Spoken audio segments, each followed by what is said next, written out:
The Election Commission has deregistered the Garo National Council as the Chief Electoral Officer Fr. Kharkongor said GNC has been deregistered because of failure to submit certain documents.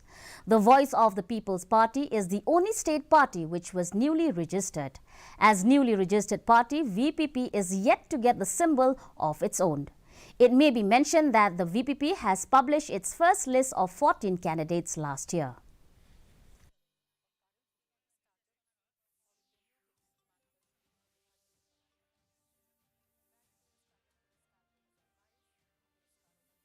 So, new political party, you have this VPP, the Voice of People's Party. So, they are newly registered, and GNC has been deregistered because of that failure to, to submit certain documents.